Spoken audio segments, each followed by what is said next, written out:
Chapter 77 इसमें तुम्हारी क्या राय है दक्ष। पिछले अध्याय में वार्षिक प्रतियोगिता खत्म होने के बाद अर्नव सेन परिवार के मुखिया का पद प्राप्त करने की कोशिश करने वाले थे। अर्नव सेन को ये बात कभी भी समझ में नहीं आई कि उनके पिता ने उनकी जगह पर आदित्य सेन को परिवार का मुखिया क्यों बनाया। इधर ब्रिजेश ने अपनी उल्टी गिनती जारी रखी।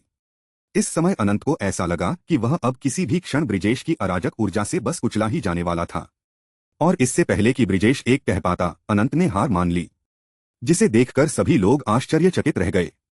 इधर दक्ष भी ये सब देखकर हंसने लगा। दक्ष को हंसता हुआ देखकर अनंत को गुस्सा आया और उसने दक्ष को चुनौती दे दी, जिस पर दक्ष भी मुस्कुराते हुए अनंत की ओर बढ़ गया और अनंत के ऊपर एक मजबूत ऊर्जा से दबाव पड़ने लगा, जिससे अनंत का चेहरा बदल गया। दक्ष इस समय सभी को एक अलग इंसान की तरह लग रहा था। इधर दक्ष की आवाज अनंत को एक हथौड़े की तरह महसूस हो रही थी, जो उसके सीने पर वार कर रहा था। वह चाह कर भी अपनी जगह से नहीं हिल पा रहा था। इस समय तक अनंत के ऊपर पड़ने वाला दबाव पहले से कहीं अधिक मजबूत हो गया था। अनंत को बहुत उत्पीड़न महसूस हो रहा था और वह वहां से भागने का प्रयास कर रहा था। इस समय ऐसा बिल्कुल भी नहीं लग रहा था कि वहां कोई लड़ाई चल रही थी, बल्कि यह बहुत हास्यास्पद लग रहा था। अभी तक दक्ष ने केवल 2 ही कदम आगे बढ़ाया था, लेकिन अनंत को इस समय ऐसा लगा जैसे दक्ष ने उसके ऊपर 2 पहाड़ रख दिए हों और वह उस पहाड़ के नीचे कुचलने वाला हो। इधर प्रतियोगिता देख रहे लोगों ने आपस में फुसफुसाते हुए कहा, आखिर यहाँ क्या चल रहा है? क्या अनंत सच में भागने की कोशिश कर रहा है? तब किसी और ने कहा, लगता है कि दक्ष ने आखिरकार अपनी वास्तविक प्रतिभा को उजागर कर दिया है। उसने अपनी छिपी हुई शक्ति का उपयोग है। अब भी कोई उसे कचरे का टुकड़ा समझने की भूल करेगा? मुझे तो लगता है कि वह अब पहले वाला दक्ष नहीं है, बल्कि वह एक अलग इंसान बन गया है, जो इतना मजबूत है कि वह अपने सामने आने वाली हर बाधा को अपनी तलवार से काट सकता है। इसी तरह की बातें इस समय भीड़ में चल रही थी। आखिर गिनती बची है। इधर दक्ष ने अनंत की ओर देखकर मुस्कुराते हुए कहा, लेकिन उसे देखकर ऐसा लग रहा था जैसे कि वह अनंत का मजाक उड़ा रहा हो। इस समय अनंत बुरी तरह से कांप रहा था। उसके पास एक भाला था, जो कि इस समय उसके हाथ से छुटकर नीचे गिर गया था। अनंत इस समय बहुत कमजोर और नाजुक लग रहा था। पहले ब्रिजेश को अनंत को इतना अपमानित करने की जरूरत नहीं थी। अगर वह ये पहले बता देता कि वह शुद्ध ऊर्जा के स्तर पर पहुंच गया है, तो अनंत पहले ही हार मान लेता, क्योंकि वह जानता था कि वह शुद्ध ऊर्जा के स्तर पर एक योद्धा से नहीं जीत सकता था। लेकिन इस समय दक्ष की ताकत ने उसके आत्मविश्वास और अहंकार को पूरी तरह से नष्ट कर दिया था और अनंत को इससे पहले की तुलना में बहुत अधिक अपमानित महसूस हुआ। इस समय अनंत को महसूस हो रहा था कि पहले वह कभी भी मजबूत नहीं था, बल्कि दूसरों को धमकाते रहने के कारण उसके मन ने ये कल्पना कर ली थी कि वह मजबूत है। यह बस उसकी कल्पना मात्र थी, जिससे उसे और भी अधिक डर लगने लगा। इस तरह का डर बहुत खतरनाक था, क्योंकि अगर वह इस डर पर काबू नहीं पा सका तो यह उसके मन में गहराई से जम जाएगा और इससे उसके लिए साधना में आगे प्रगति करना और भी अधिक मुश्किल हो जाएगा।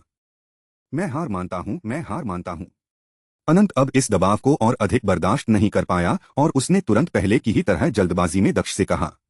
इस समय उसे बहुत बुरा लग रहा था। वह ये सोच भी नहीं पा रहा था कि उसके साथ आखिर ऐसा कैसे हुआ। ठीक है, मेरी नजरों से दूर हो जाओ, दक्ष ने अचानक मुस्कुराते हुए कहा। इसके बाद अनंत के ऊपर पड़ने वाला दबाव अचानक गायब हो गया। लेकिन इससे पहले कि अनंत वहां से जा पाता, दक्ष ने तुरंत कहा, मैंने कहा था कि मेरी नजरों से दूर चले जाओ, लेकिन तुम अब भी यहीं हो। चूंकि तुम अब भी यहां से नहीं गए हो, तो चलो मैं तुम्हें यहां से वापस जाने का एक और मौका देता है। जाओ और अपने पेट के बल रेंगते हुए इस मंच से नीचे उतरो, दक्ष ने दोबारा अनंत का अपमान करते हुए कहा। दक्ष के मन में अनंत के लिए जो गुस्सा था, वह इतनी आसानी से कैसे खत्म हो सकता था? दक्ष अनंत को ऐसे ही कैसे जाने दे सकता था? अगर अनंत दक्ष को हराने में सक्षम होता, तो क्या वह दक्ष को ऐसे ही जाने देता? वह दक्ष का और भी अधिक अपमान करता और उसे और भी ज्यादा धमकाता। वह दक्ष को इतनी आसानी से कभी भी नहीं जाने देता। लेकिन अब जबकि वह ये जान गया था कि वह दक्ष को नहीं हरा सकता, तब उसने बस ऐसे ही हार मान ली। क्या यह दक्ष के लिए पर्याप्त था? क्या दक्ष अनंत को ऐसे ही जाने दो सकता था? क्या दक्ष अनंत द्वारा किए गए अपमान को इतनी आसानी से भूल सकता था? यह बिल्कुल असंभव था। दक्ष कोई संत आदमी नहीं था। वह भी औरों की तरह क्रोध, प्रेम, नफरत, घृणा जैसी मानवीय भावनाओं वाला एक साधारण इंसान था। इधर दक्ष की बात सुनकर अनंत का चेहरा गुस्से से लाल हो गया। उसने दक्ष के ऊपर चिल्लाते हुए कहा, मैंने हार मान ली है। क्या ये तुम्हारे लिए पर्याप्त नहीं है? तुम मेरा अपमान क्यों कर रहे हो? है कितनी हास्यास्पद बात है। तुमने पहले मुझे अपमानित किया और मुझे कचरे का टुकड़ा, परिवार पर धब्बा आदि कहते रहे हो। क्या तुम्हें सच में लगता है कि इसके लिए मैं तुम्हें दंडित ना करूं? तुम ब्रिजेश की वजह से अपमानित हुए और फिर अपना गुस्सा निकालने के लिए तुमने मेरा उपयोग करने की योजना बनाई। क्या तुम्हें सच में लगता है कि इसके लिए मैं तुम्हें क्षमा कर दूंगा? दक्ष ने भी अनंत की ओर देखकर मुस्कुराते हुए कहा। इसके बाद दक्ष ने ठंडे स्वर में आगे कहा, और अब जबकि तुम्हें इस बात का एहसास हो गया है कि तुम मेरा मुकाबला नहीं कर सकते, तो तुम बस एक शब्द कहकर यहां से जाना चाहते हो। क्या यह हास्यास्पद बात नहीं है? क्या तुम्हें लगता है कि मैं तुम्हें बस ऐसे ही जाने दूंगा? इस समय दक्ष की ये सभी बातें सुनकर अनंत को अब डर लगने लगा था। इधर दक्ष ने अनंत की ओर देखते हुए अपने चेहरे पर एक कुटिल मुस्कान के साथ कहा, लगता है कि अब समय आ गया है। अगर तुम अभी भी मेरी नजरों से दूर नहीं हुए तो तुम्हें अपने किए की सजा भुगतनी होगी। ये कहते हुए दक्ष अनंत की ओर बढ़ गया।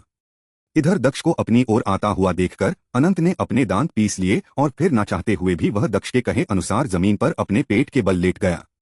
इस समय उसे बहुत शर्मिंदगी हो रही थी। दक्ष की आभा इस समय हत्या के इरादे से भरी हुई थी, जिससे अनंत बुरी तरह से डर गया था। अपमान और नाराजगी की भावना के बावजूद दक्ष की आभा ने अनंत को वास्तव में डरा दिया। उसे ऐसा लगा कि अगर उसने दक्ष की बात नहीं मानी तो दक्ष उसे यहीं पर मार डालेगा। इसलिए उसने दक्ष से डरकर वही किया जो दक्ष ने उसे करने को कहा था। वह अपने पेट के बल जमीन पर लेटकर रेंगने लगा। कचरे का टुकड़ा, परिवार पर काला धब्बा। कचरे का टुकड़ा अभी भी कचरे का टुकड़ा ही रहेगा। ये सभी बातें इस समय अनंत को याद आ रही थी। उसे याद आया कि कैसे उसने दक्ष का सबके सामने अपमान किया था। उसे पता था कि इस समय वह मूर्खों जैसा व्यवहार कर रहा था। वह साधारण ऊर्जा के 9वें स्तर का योद्धा था। वह परिवार का गौरव और एक उत्कृष्ट शिष्य भी था। लेकिन इस समय वह दक्ष से डरकर कायरों जैसा व्यवहार कर रहा था, जिससे उसे बहुत शर्म आ रही थी। इस समय भीड़ में हर कोई अनंत को जमीन पर रेंगता हुआ देख रहा था। उन्हें इस समय अपनी आंखों पर बिल्कुल भी भरोसा नहीं हो रहा था कि वह अभी क्या देख रहे हैं। उनका चेहरा इस समय हैरानी से भरा हुआ था। सभी ने सोचा कि दक्ष पागल है, जो उसने अनंत को जमीन पर रेंगते हुए अपनी नजरों से दूर होने को कहा। लेकिन किसी ने भी ये नहीं सोचा था कि अनंत सच में ऐसा करेगा। अनंत, इधर विजेंद्र सेन ने चिल्लाते हुए कहा। इस समय वह गुस्से से कांप रहे थे। वह अपने बेटे के चेहरे पर एक गौरवपूर्ण भाव देखना चाहते थे। वह अनंत को एक प्रतिभाशाली व्यक्ति के रूप में देखना चाहते थे, जो कि अनिमा के बाद परिवार में दूसर हो। लेकिन उन्होंने इसकी कभी भी उम्मीद नहीं की थी कि आज उनके बेटे अनंत को 2 बार अपमानित होना पड़ेगा और दूसरी बार उसे जमीन पर रेंगते हुए मंच से बाहर जाना पड़ेगा। इससे उन्हें बहुत गुस्सा आ रहा था। कमीने, विजेंद्र सेन ने दक्ष के ऊपर चिल्लाते हुए कहा। वह दक्ष को वहीं पर मार डालना चाहते थे। जब आदित्य सेन ने देखा कि विजेंद्र सेन गुस्से में हैं, तब उन्होंने एक आलस्य भरी आह भरी और फिर वहां ऐसा लगा जैसे कि वहां का वातावरण धीरे धीरे ठंडा हो रहा हो। वह विजेंद्र सेन के किसी भी कृत्य को रोकने के लिए तैयार थे। इधर विजेंद्र सेन को इतने गुस्से में देखकर अर्नव सेन ने उन्हें शांत कराते हुए कहा, शांत हो जाओ, चिंता मत करो। वह कचरे का टुकड़ा ज्यादा देर तक अहंकारी नहीं रह पाएगा। ये कहते हुए वह आदित्य सेन की ओर देख रहे थे। उन्हें भी आदित्य सेन के शरीर से निकलने वाली आभा का एहसास हो रहा था। इधर अर्नव सेन की बात सुनकर विजेंद्र सेन ने खुद को रोक लिया, लेकिन वह अब भी बहुत गुस्से में थे। उन्होंने आदित्य सेन की ओर घूर कर देखा और फिर अपनी जगह पर वापस बैठ गए। वह ये जानते थे कि जब तक कि आदित्य सेन वहां पर है, वह अपनी मर्जी से कुछ भी नहीं कर सकते। इधर मंच पर 6वें एल्डर ने दक्ष को घूरते हुए देखा और फिर उन्होंने कहा, दक्ष ने ये लड़ाई जीत ली है। उनके यह कहते वहां हंगामा मच गया। इधर ये कहने के बाद 6वें एल्डर ने अपने मन में कहा, जब बाप अजगर है तो बेटा एक बेकार सांप कैसे हो सकता है। अपने मन में ये कहने के बाद 6वें एल्डर ने सभी प्रतिभागियों से कहा, आधे घंटे के आराम के बाद ये लड़ाई जारी रहेगी। तब तक आप सभी प्रतिभागी आराम करें। 6वें एल्डर, हम चारों अभी थके नहीं हैं। हमें आराम करने की जरूरत नहीं है। आप प्रतियोगिता जारी रखें। 6वें एल्डर की बात खत्म होने के बाद अनिल ने लापरवाही से कहा। अनिमा भले ही सेन परिवार में अन्य सदस्यों के सामने अहंकारी रही थी, लेकिन हाल ही में वह अधिक विनम्र हो गई थी। भले ही सेन परिवार के एल्डर और बड़ों को अनिमा के अहंकार से कोई आपत्ति नहीं थी, लेकिन संजीव को अनिम का अहंकारी रवैया पसंद नहीं था। उसने अनिमा से कहा था कि उसे अपने से मजबूत योद्धाओं के सामने अहंकारी नहीं होना चाहिए। मेरी बहन सही कह रही है।